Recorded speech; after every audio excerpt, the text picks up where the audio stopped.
I remember getting a call from the fire department commander telling me maybe they would not be able to contain the fire. And I said, well, we have had such a terrible loss of life. Maybe the smarter thing would be just to pull it. And they made that decision to pull, and then we watched the building collapse. This is what Mr. Silverstein said.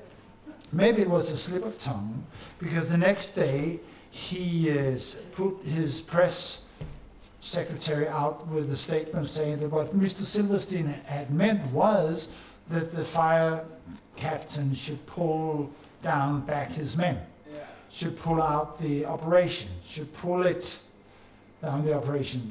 But one thing is that there were no firefighters to pull out at that time. The last firefighter left the building at 11:30. Another thing which I think is even more telling is that he's saying, they made that decision to pull, and then we watched the building collapse. Now, and then, so the last part of the sentence is in a cause-effect relationship with the first part of the sentence. They watched the building collapse because they made that decision to pull. What is going on in Mr. Silverstein's head? He's seeing the building collapsing when they made that decision to pull. He's still there. Yeah, further questions? Please. What was the response to the flawed report that you spoke about? What was the response to? To the flawed report, the report that held so many mistakes. What was the response from Parliament in America and from the public and from the families that were involved? I'm sorry, I cannot hear you completely. The report. The NIST report was the response to the NIST report. Well, like we had for the big report, for 14,000 pages, we had 6 weeks response time, meaning that they're sending out a preliminary report in August, and then we had 6 weeks to respond. And many scientists did that. To some effect, I told you that they actually put 19 lines in about the collapse itself, about the towers. Regarding Building 7, we had 2 weeks of response time to a little more to 1,200 pages. Because they said, well, now the report is shorter, so you don't have so much time. But still, some of us actually got together and filed some complaints, which had effects, which one of them was that NIST in the final report acknowledges the free fall of Building 7. It's true. They acknowledged that Building 7 went into free fall, but it had no consequence for their collapse model. So the response, as the scientific community as a whole, academia, has been gagged and silenced. This is one consequence, one of many consequences of 9/11. Like the University of Copenhagen, we have a change of constitution in 2003, after the university has been self-ruling since 1488. This is the university seal of Copenhagen. It's from 1488. But in 2003, this was changed to a completely hierarchical power structure. So most academics and all of science has been gagged, and nobody having a career is talking about 9/11. It's a very bad career move. But those who are retired, or who have been fired for other reasons, or for that reason, speak out on the web. And you've always seen the logo of Architects and Engineers for 9/11 Truth. This is an organization of architects and engineers. There are almost 1,600 in numbers who are requesting an investigation of the collapses of World Trade Center. I am myself a co-founder of an organization called Scientists for 9/11 Truth. You have firemen for 9/11 Truth, you have pilots for 9/11 Truth, you have political leaders, you have religious leaders, you have medical professionals, you have lawyers, you have actors and artists, you have 20, 30 professional organization for national interest. But specifically about the NIST report, it is discussed on the web, but it is not discussed on professional levels. What I have requested repeatedly to the Technical University in Denmark, to the Engineering Association, to there's a magazine called The Engineer, to the state's building institutes and stuff like that we hold a seminar, that we have a day of discussion of World Trade Center 7, because this has to take place in a gathering of peers. One thing is you can buy any opinion from a scientist these days, because everybody is, it's also in the funding system. As I told you, it's a very bad career move to criticize the official version. But what you need is a gathering of peers, a group of professionals, because there you cannot cheat. But I cannot provide the name of one single engineer or architect who want to defend the official story in a plenum of peers. So I don't know what I should say. What is the response? It is outside the mainstream media, and it is outside of academia. My boss doesn't like what I'm saying here. Sorry to say, but it's still the most important event in your time and in my time. What's happening these days, in my opinion, 9/11 is key, and Building 7 is key to 9/11.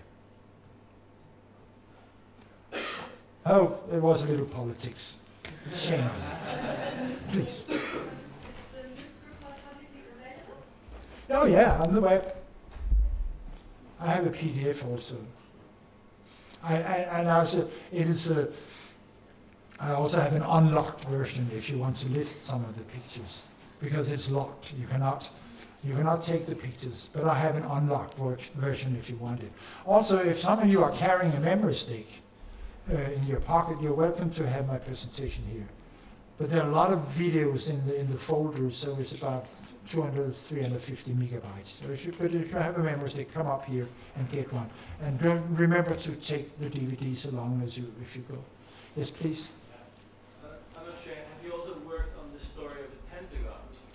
You know if there's any official explanation, for example, why there's no airplane parts lying anywhere? No. No. I consider myself a specialist on the physics and chemistry of World Trade Center, but I do have an opinion on Pentagon, and that is, for once, the hole is too small. It's as simple as that. And the next, show me the Boeing. Where is the Boeing? Show me the Boeing. I'm an actual scientist. We're working on the basis of positive evidence, and I just haven't seen the Boeing. So this is my opinion about Pentagon. Show me the Boeing. It's more than 100 tons of metal. So they basically invented a Boeing?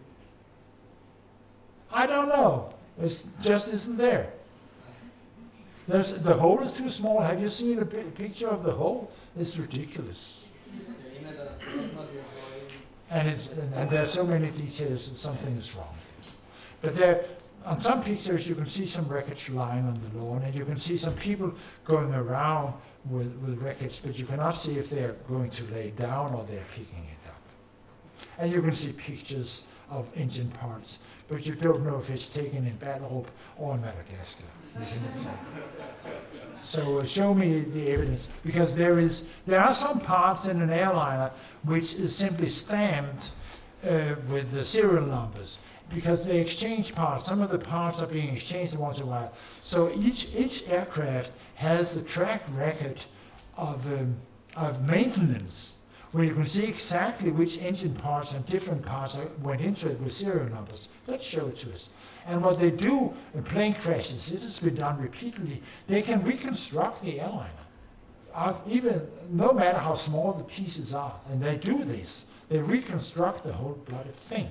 So just show us the Boeing. This is what I think about Pentagon. Yes, please. I'm just a bit curious. You told us about the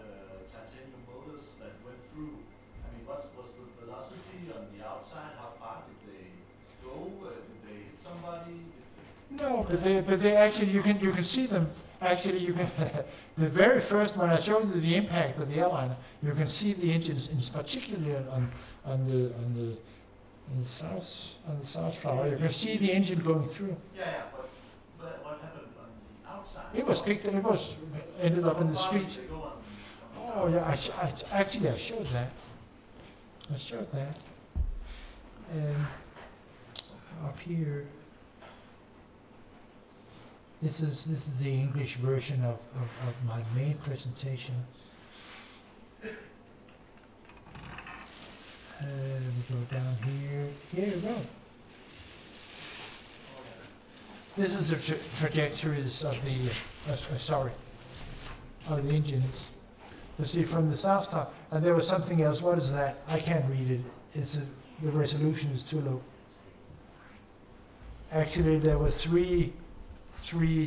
Also because the landing gear is very solid as well. These are the three really sturdy parts of an airliner: the two engines and the landing gear, because you cannot cheat. They have to be pretty strong.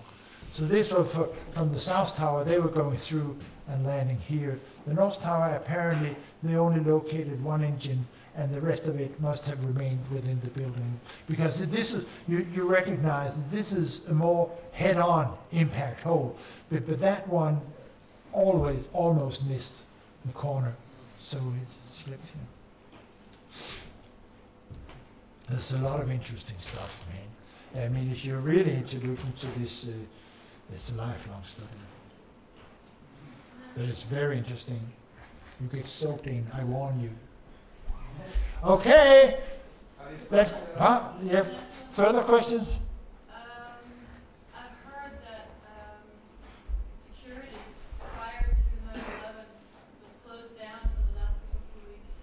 Well, not exactly. There was a power down, and actually this Saturday I was together with a guy called Scott Forbes.